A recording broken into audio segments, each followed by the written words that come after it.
Let's start off, Lawrence. We're talking about Aaron Rodgers. We don't talk about him much, but Aaron Rodgers, he got good news on his scans, and he plans to play against the Bears. So you're buying into Aaron Rodgers owning the Bears, kind of reigniting his season. Yeah, 100%. Last 16 games versus the Bears, 42 touchdowns and only 2 interceptions. So yes, that's like he's got their number. And you know he's not about to let Jordan Love start against the Bears because you know he'll do good. Yeah. Right. So you saw what Mike White did to him. Stop. Wait, hang on for a second. You think Aaron Rodgers is legit worried about Jordan Love? Not like that, though. Okay, It'll be like the court of public opinion. Yeah. Because look, Zach Wilson, we're in remembrance of him because exactly. Mike White went out there. Did you get that on the discount rack? You didn't pay full price for that, right? $2, like his jersey number. Oh, my God. So, look, he can't let, yeah, I know.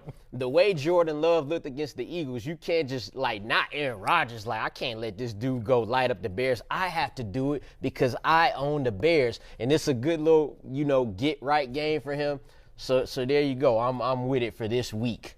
I actually think he's going to have a good game. I do think he's got one last good game in him. I'm with you. He's already said he's going to play. I mean, look, his last 2 healthy games, right? He wasn't necessarily healthy against the Eagles. He's had 19 or more fantasy points. He's had 2 or more passing touchdowns in 3 straight games.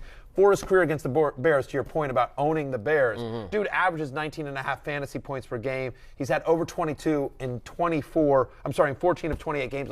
He does, in fact, own the Bears. Yeah. And this version of the Bears that just got lit up by Mike White. There you go. Yeah, I do think Aaron Rodgers, I could see him wanting to go out a little bit in a blaze of glory here. Yeah. Let me just go light up the Bears because their schedule gets a little bit dicier after that. I could see him owning the Bears. That's when them ribs might creep back up. Them ribs might get to him. It's hurting a little bit.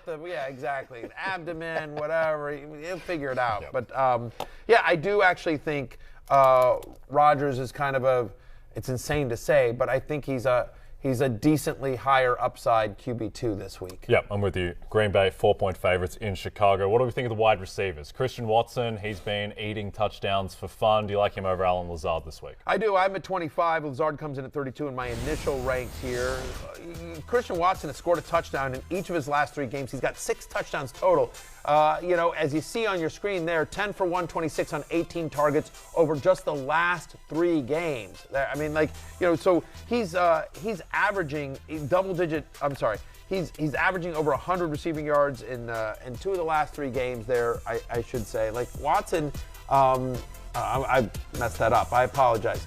20 targets for Watson, 18 for Lazard. I can't read my own full screen, Lawrence. I'll be super the glasses on. Honestly, no, I'm going to be super honest. After we beat St. Joe's, I don't know what you guys were doing at midnight last night, but I was literally in a bar in Cheshire doing shots of Fireball. You should have been. You should have been hyped up. In Connecticut. I swear to God, that's what I was doing. I was. Shout out to CJ Sparrows in Cheshire, Connecticut. I was there at I was there. Smells like cinnamon. Pretty much. I was there and someone bought shots. We're doing shots, literally at midnight. And that someone, by the way, was my wife, Beth. There you go. Just so you understand who I'm married. Anyway, so it was a long night. But what I will tell you here is that, just to give the video editor something to clip, sorry guys. I think both guys are viable. I think Christian Watson and Alan Lazard are both high upside wide receiver 3s.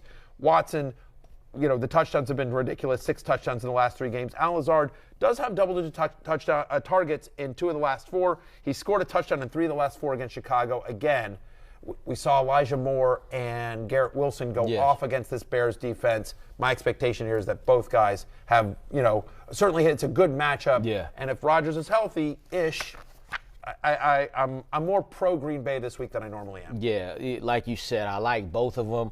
More prone to go with Christian Watson over Alan Lazard, based on the last 3 outings. And this is the good thing about Christian Watson, right? He plays multiple roles. He could be the guy at the goal line, top target there. He's the guy to take the top off the defense. And you saw when he got with Jordan Love, he took an intermediate pass route and housed it. So give me Watson there. Yep. All right, Lawrence, let's get to a less fireball type of headline. Yeah. That's that there's a report that Tevin Coleman could play a big role in the San Francisco backfield with Elijah Mitchell out. Do you like him over great names like Jordan Mason and Tyrion Davis-Price? I would say this. I would say maybe, because why would they bring Tevin Coleman back again? Elijah Mitchell's out for a while. You got these 2 rookie running backs. Why bring back Tevin Coleman? His last, the last time he scored a touchdown earlier in the season, he had 11 touches for 26 yards, but he scored twice. The Niners have to win this game. It's a lot of jaw-japping going on in this game, the revenge game for Mike McDaniels. So maybe they just want to bring back a veteran who he trusts. Kyle Shanahan go way back with Tevin Coleman, so he probably like, I don't know about these rookies in this game, man. Find somebody that looks at you the way Kyle Shanahan looks Who at are you Tevin telling? TC. Find somebody that It's like a rich man's Marlon Mack. The fact that he is a rich man's Marlon Mack. But I think Lawrence hits it right on the head here. I think this is all about trust. I don't think this is about necessarily Tevin Coleman's explosiveness or that he thinks he's. I think it's just like, look, their season is Jimmy Garoppolo. As sad as that is to say, like when they lost Trey Lance and they got bailed out by the fact, because they tried to give Jimmy Garoppolo away, and he's basically saved their season, and you could argue they, on some level, saved their careers. But the fact is that if anything happens to Jimmy Garoppolo, who has struggled with injuries throughout his career, hard to see the 49ers overcoming that. So we need somebody that can help run this offense, that we trust in pass pro, that isn't Chris McCaffrey. And so you've got 2 rookies there. Shanahan's offense is really complicated. So just the familiarity with all the different audibles and all the different schemes that they call, I think that gives, no pun intended, a leg up to Tevin Coleman. Do we think the future is still bright for Tyrion Davis-Price and Jordan Mason? Yes, but I don't. For our purposes here in fantasy football, I would roster Tevin Coleman over either of those guys in a redraft league. You're not dropping TDP or Mason in a dynasty, but in a redraft league, if something were to happen to Christian McCaffrey, I feel like Tevin Coleman would get the majority of the work just because, again, the familiarity with that offense, and Kyle Shanahan will give up some explosiveness just to get right. So anyway, ultimately, though, I don't think any of them have fantasy relevancy other than as insurance to CMC.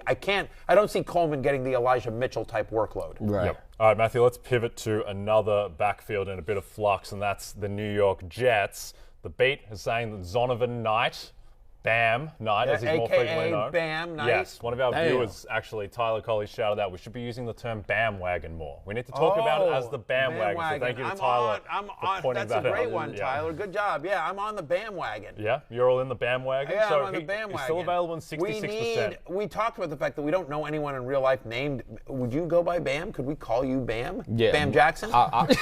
That's a great name. I would go by Bam Bam, though. Bam Bam. Bam Bam Funkhauser? Yeah, that just sounds like a smidget tougher. That's a little tougher when you got 2 Bams in it, like Bam Bam. Like, right. Bam Knight only needs 1. He's that tough. You, my friend, I've seen you out on the flag football field. You do need 2 Bams. Yeah, for sure. Yeah, I mean, like, whatever. He had 100 scrimmage yards in his debut. He's the first Jets player in franchise history to have more than 100 yards from scrimmage in his debut. Per our friends over at Pro Football Focus, he forced 9 missed tackles against the aforementioned Bears. And then you mentioned this matchup with Minnesota, where they're allowing 24 fantasy points per game to opposing running backs this season. Michael Carter not at practice today as we start the happy hour here on a Wednesday. It is just a Wednesday here, Jay and Lawrence, but feels like Bam Knight is, to your point, looks like even if Michael Carter comes back, Bam Knight has carved out a role in this offense, and given how productive this offense is, especially under Mike White, Bam Knight needs to be rostered in more than the 69% of Yahoo leagues that he's available in. Yep. More than the 34% that he's rostered in. Yep. I guess he's available in 66%. Robert Did Saleh. that math in my head, by the way. Yeah. Again, firebar shots at midnight. I'm an old man. Robert Saleh said that Bam Knight was juicy as a runner, getting north and south. Adding Knight was active over James Robinson because he thinks that his running style fits better. with the Jets and what they want. No one's ever used the adjective juicy on me. I was just going to say, like, where are you guys at on men calling other men juicy? I ain't finna call I'm not calling nobody juicy when we talking about football. I'm not doing that. Fair enough. I appreciate that. Or we could say a juicy matchup. A juicy matchup. But I ain't saying somebody run juicy. Right. I already liked Robert Saleh's Coach of the Year case, and I think he just added another kind of feather in that belt, calling Bam Knight juicy. So you're on the bandwagon as well. Right. Yeah. And what's interesting about this scenario is Knight was already getting reps when Michael Carter was playing in the game. They were rotating in and out together. Once Michael Carter went down, obviously Ty Johnson got a little more run, but it was the Bam Knight show all day, and he got work in the receiving game too. They're going up against Minnesota. We saw what Ramondre Stevenson did in the receiving game against them. And Michael Carter's not practicing. So this could be, he could be a nice little flex play out the gate. This could be a juicy matchup. Is Juicy that what you're matchup. saying? This could be a juicy matchup. That's what I'm saying. It could be a juicy play and your flex. Someone needs to put Bam Knight highlights over Juice, the Lizzo song. Yeah. Okay. Blame it on my juice. Yeah, we can do that. We can make that happen. Yeah, that'd if be Robert great. Saleh won't do it personally. Hey, it's Matthew Berry from NBC Sports and Rotoworld.com.